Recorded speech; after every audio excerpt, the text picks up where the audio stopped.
예, 안녕하세요. 오늘 주민문학은 세종대왕을 주제로 했거든요. 사실은 세종대왕은 뭐 워낙 역사적으로 가장 위대한 어, 선조고, 그래서 익히 알죠. 뭐 드라마로도 많이 됐었고, 아마 여러분들 책으로도 많이 접했을 거예요. 세종대왕을 모르시는 분은 뭐 거의 간첩이죠. 그래서 굉장히 진부한 주제일 수도 있을 것 같은데, 이 세종대왕을 통해서 우리의 비즈니스를 좀 한번 또 반추해보는 그런 기회가 됐으면 좋겠습니다.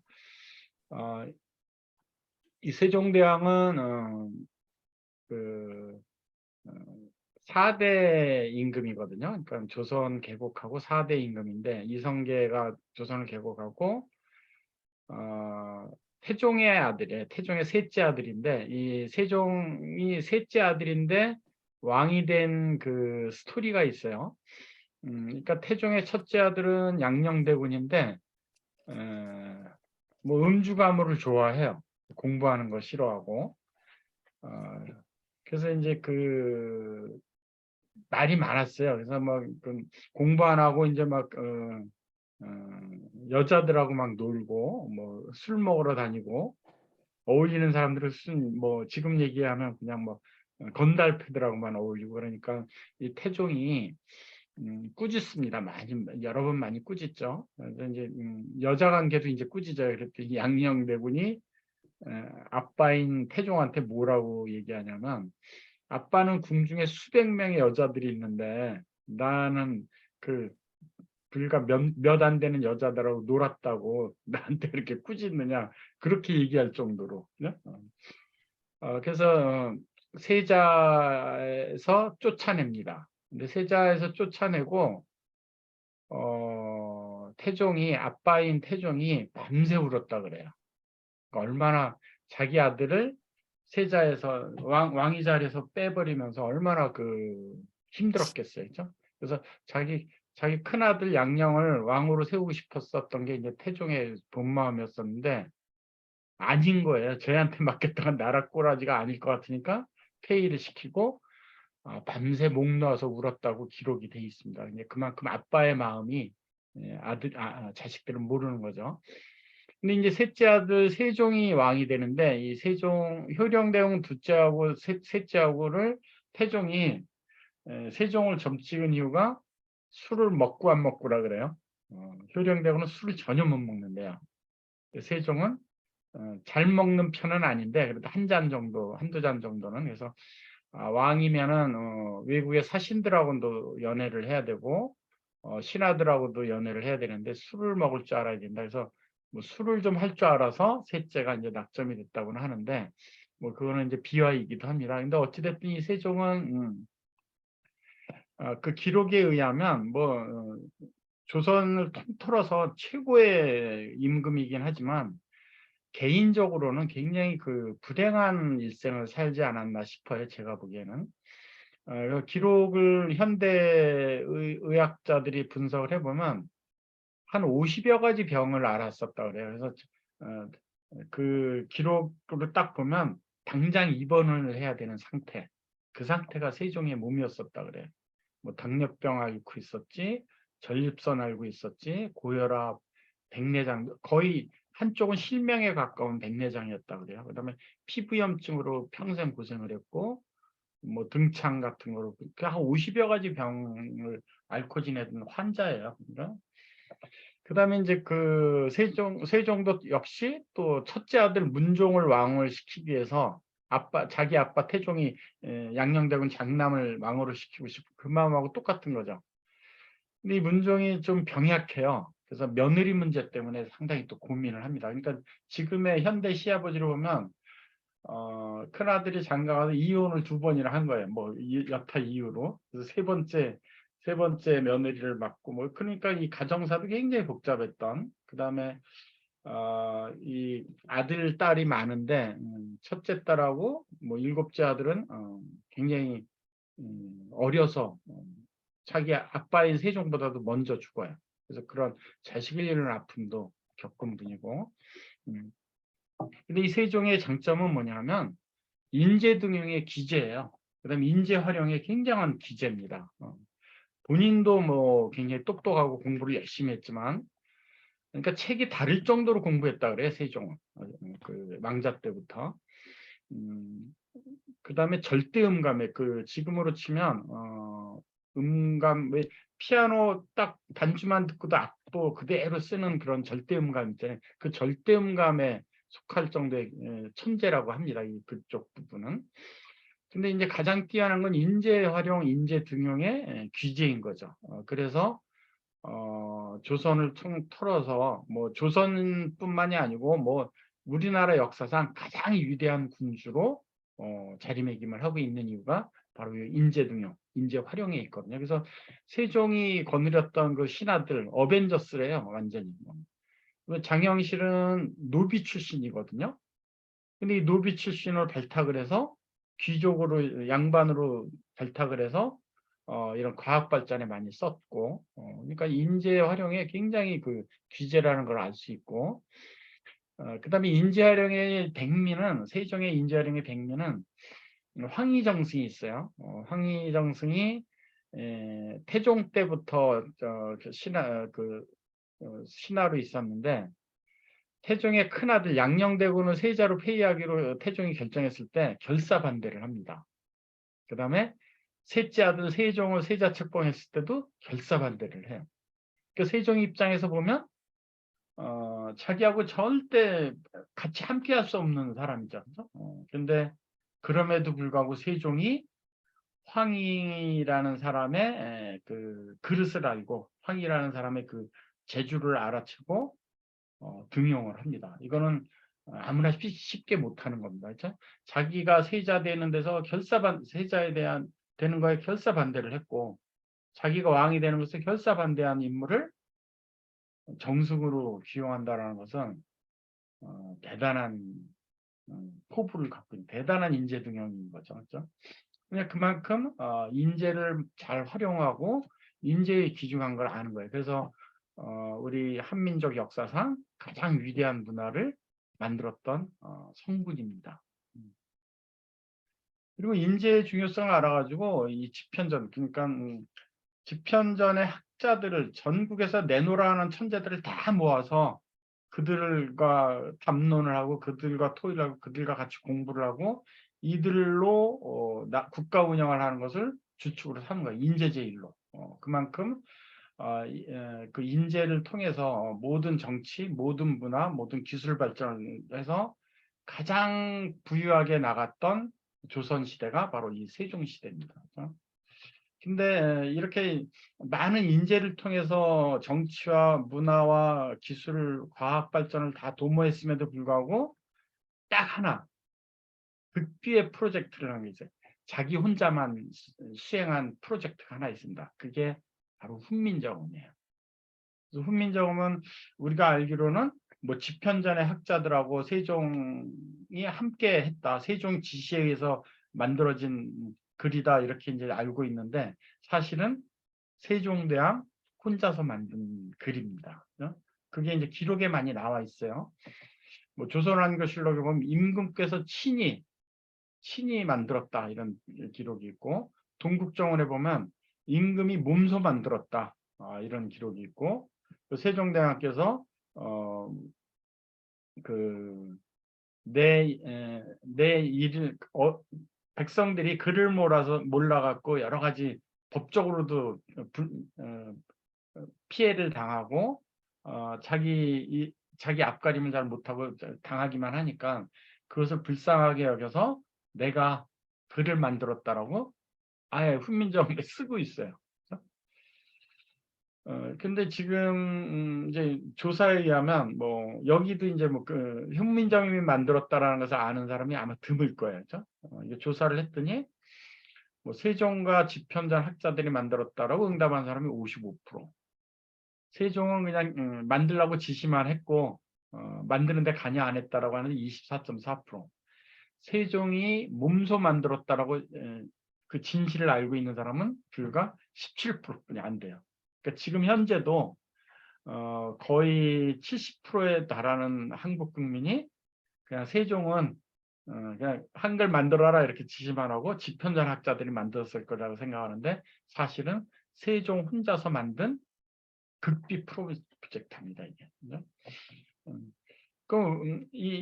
왜 혼자서 만들었다라고 이제 현대에서 이렇게 밝혀지고 있냐면, 집현전 학자들이 다 반대를 합니다. 그 훈민정음에 대해서. 그 반대했던 이유가 이제 뭐 보면, 중국 한자가 있는데 방식이 다르다. 그리고 새로운 문자를 만들어서 쓰는 거 오랑캐나 하는 짓이다. 뭐 일본, 몽고 다 자기네 문자가 좀 있었거든요. 그 오랑캐나 하는 짓이란 얘기죠. 그다음에 신하들이 또 반대한 게 뭐냐면 논의도 없이 갑작스럽게 무슨 새 글을 만들었다고 발표하느냐 왕께서. 그건 옳지 못하다. 반대 이유에 이게. 그다음에 세자가 해야 할 일이 많은데 훈민정음 연구에 너무 많이 관여하고 있다. 세자를 가리켜야 되는데 이제 차기 왕이 되기 위해서 왕 수업을 해서 수업을 많이 가리켜야 되는데 뭐 훈민정음 연구한다고 교육이 안 나오고 그러니까 이게 이제 반대 이유였었던 거예요. 그러니까 이런 것을 봐서 집현전 학자들이 한글을 만드는 데 동참했을 것이다라는 것은 잘못된 추측이죠. 그래서 이때 한글이 창제될 당시에 1443년도에 이제 창제가 됐는데 이때 당시에 집현전 학자들을 보면 뭐 적극적으로 반대했던 사람들 있죠. 채말리, 뭐 신석조. 그다음에 이제 그 외의 사람들은 젊은 사람들 이제 막 갓 공무원이 된 고시부터 갖고 갓 이제 집현전에 들어온 사람들인데, 그러니까 이 고참들이 다 반대를 하는데 어떻게 이 나이 어린 신진 세력이 그 세종의 명령을 받고 한글 훈민정음 연구를 했겠어요? 절대 불가능하죠. 그래서 이 집현전 학자들하고는 전혀 관계없는 세종대왕의 극비 프로젝트였다라는 것을 우리가 이제 추측해낼 수 있습니다. 그래서 지금은 정설이에요. 세종대왕께서 직접 만들었다는 게. 근데 그게 여러 가지로 이제 이렇게 뒷받침되는 것 중에 하나가 뭐냐면, 세종대왕 이제 첫째 딸은 어려서 죽어요. 굉장히 이뻐하던 딸인데 어려서 죽습니다. 7살 때인가 죽어요. 그러니까 그 어린 딸을 잃는 아픔. 그다음에 일곱째 아들인가는 19살 때 죽어요. 그러니까 자식을 잃는 아픔도 아마 여러분들이 상상해 보세요. 그 아들, 딸이 죽었다라는 걸 상상해 보세요. 가슴이 미어지잖아요. 그런 아픔을 갖고 있는 왕이기 이전에 한 아빠로서.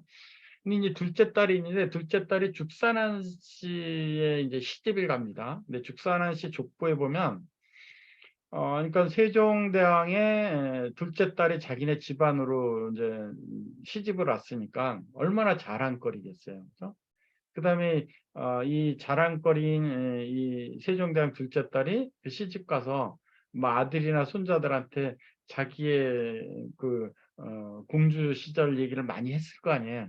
그게 기록으로 남아 있어요. 근데 그 기록 중에 하나가 뭐냐면 아빠인 세종대왕이 훈민정음을 막 만들 때 자기한테 발음이나 소리 변화 이런 거에 수수께끼처럼 문제도 냈다는 얘기예요. 근데 다른 왕자, 다른 공주들은 다 못 알아맞혔는데 자기는 그 문제를 다 잘 풀어서 아빠인 세종대왕한테 많은 칭찬을 받았다. 이게 이제 죽산한씨 족보에 이게 기록이 돼 있어요. 그래서 이게 뭐 한 일가의 족보에 기록이 돼 있다 그래서 정사로는 채택이 안 되는 이야기지만, 근데 이런 면면들을 보면 그 세종대왕께서 훈민정음을 직접 개인이 만들었고 그 실험을 하기 위해서 아들 딸들한테 퀴즈식으로 이 발음이 어떠냐 저 발음이 어떠냐라고 퀴즈식으로 이렇게 시험 삼아 하면서 가족한테 이렇게 연습을 하면서 글을 훈민정음을 완성했다는 것을 우리가 유추해낼 수 있습니다. 그다음에 또 그 집현전 학자들이 훈민정음을 반대한 이유 중에 하나, 세자가 해야 할 일이 많은데 훈민정음에 너무 관여하고 있다. 그러니까 뭐 아빠하고 퀴즈 푸는 거죠. 뭐 발음에 대한 퀴즈 뭐 이런 걸 했겠죠. 그러니까 이 문종 그다음에 나중에 세조가 되는 그 수양대군도 이 훈민정음 연구하는데 많은 기여를 했다라고 합니다. 그래서 가족 프로젝트였던 거예요. 이 대신들, 전국에서 모인 천재들한테 의뢰를 하지 않고 가족 프로젝트로 극비리에 행한 겁니다. 그럼 왜 인재등용의 귀재인 세종대왕께서 훈민정음만큼은 왜 극비리에 했을까? 왜? 네? 그거를 우리가 이해해 보자는 얘기죠. 왜 혼자 그 극비리 했을까? 그 모든 천재들을 통해서 뭐 과학기술, 뭐 여러 가지 정치, 뭐 문화 이런 걸 다 그 천재를 통해서 다 했던 인재등용의 귀재가 왜 훈민정음 연구만큼은 극비리에 가족 프로젝트를 했을까? 왜? 이건 세종께서 미래를 시뮬레이션 해본 거죠. 이거는 뭐 우리나라 말을 글자를 만들자라고 내놓는 의견 자체부터 벌써 심한 반대에 부딪힐 것이고, 연구는커녕 뭐 하자 말자라는 논리 때문에 내가 임금 자리에 있는 동안 절대 이루어지지 않는다라는 것을 시뮬레이션을 해본 거예요, 세종대왕께서. 내가 집현전 학자들 천재들한테 우리 글을 만들자라고 의견을 내놨을 때, 이 아이디어를 내놨을 때, 과연 이거는 뭐 논쟁 해야 된다 안 해야 된다 논쟁만으로 그냥 자기 죽는 동안에, 살아있는 동안에 절대 못 일어난다는 것을 시뮬레이션 해낸 거예요. 그래서 극비리에 본인이 해낸 겁니다. 그러니까 고독하게 내가 해야만 하는 과업이다라고 깨달은 거예요. 그래서 훈민정음은 세종대왕 개인이 만든 겁니다. 도움을 받았다는 아들딸한테 도움을 받은 거예요. 가족 프로젝트, 극비리. 그래서 1443년도에 내가 국민들 글을 몰라서 교육받고 싶어도 교육 못 받는 사람. 그 다음에 양반들한테 맨날 치이는 거예요. 모르니까. 그러니까 그 불쌍한 백성들을 위해서 내가 친히 28글자를 만들었다고 공표를 합니다. 근데 그 대신들한테 그렇게 또 반대를 당하잖아요. 왜 그 글을 만들었느냐. 한자 쓰지 않고 우리나라 말 쓰면 중국의 중국을 모시는 우리 입장에서 이거는 안 될 만이다라고 어마어마한 반대에 부딪힙니다. 그렇죠? 근데 그 반대에 불구하고 일단 본인이 고독하게 해서 글은 만들었잖아요. 그렇죠? 근데 이 만든 글조차도 반대를 하니까 그것을 굉장히 펼치는데도 많은 그 백성들한테 알게 하는데도 굉장히 많은 곤란을 겪습니다. 다 반대하니까. 그래서 바로 적용이 안 되고 한 3, 4년 걸립니다. 백성들이 배우는데. 근데 백성들이 글을 깨치는 것도 양반들은 그 언문이라고 하찮은 글이더라고 막 이렇게 그런 의식이 있었죠. 그거는 뭐 조선시대 내내 그 의식이 있었습니다. 한글이 나왔음에도 불구하고 양반들은 한문을 쓰고 그런 천시여기는 훈민정음 천시여기는 그런 시대가 조선시대 끝까지 조선이 망할 때까지 그 의식이 있었거든요. 근데 지금 어때요? 우리가 한글이 없었다면 우리는 한자 배우는 데만도 어마어마한 시간을 투자를 했어야 된다. 근데 한글은 외국인들이 한글 배울 때 머리 좋은 외국인은 하루 만에 반나절 만에 배운다 그래. 반나절 만에 깨칠 수 있는 문자가 이 세상에 어디 있어요?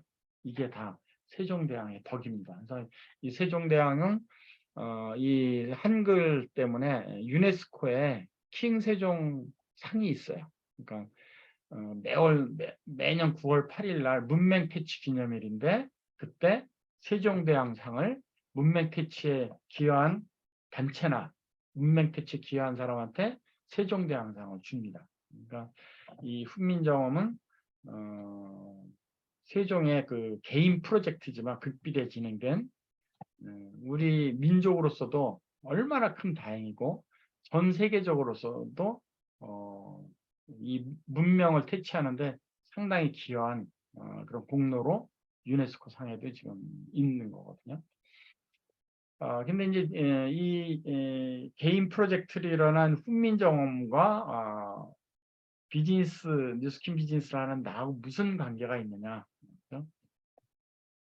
우리 캐치프레이즈 가장 아름다운 나에 제가 오늘 세종과 연결된, 훈민정음과 연결된 가장 아름다운 나는 우리가 비즈니스, 뉴스킨 비즈니스를 하지만 뭐 팀워크, 그다음에 시스템, 뭐 회사에서 하는 역할, 그룹에서 하는 역할 다 있지만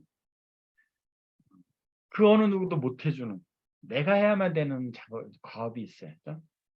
시스템도 못 해주고 스폰서도 못 해주고 그 어느 누구도 못 해주는 과업, 내가 해야만 하는 과업이 있습니다. 그것을 빨리 알아채고 그것을 수행을 해야지만 역사에 남는 훈민정음이 됐듯이 역사에 남는 뉴스킨 사업자가 되지 않을까 싶어서 오늘 세종 훈민정음과 더불어서 비밀 프로젝트 훈민정음과 내가 해야만 되는 뉴스킨의 과업을 한번 오늘 생각하는 계기를 만들어 보고 싶어서 오늘 주제로 삼았습니다. 경청해 주셔서 감사합니다. 내일 뵙겠습니다. 참 이렇게 끝나나요? 네. 감사합니다. 감사합니다. 네. 좋은 하루 되세요. 이번 주 네, 좋은 하루 감사합니다. 되세요. 되세요. 감사합니다. 이렇게 구호하는 거 있잖아요. 구호. 구호할까요? 네. 그래요, 그럼 하다가 안 하니까 구호하겠습니다. 이상하네. 네, 제가 월요일 날은 안 했었는데 오늘 할게요. 그러면 아, 월요일은 안 하는구나. 아우, 죄송합니다. 아니야, 한번 해보죠 뭐. 네. 날마다 모든 면에서 점점 좋아지고 있다. 잠깐만요.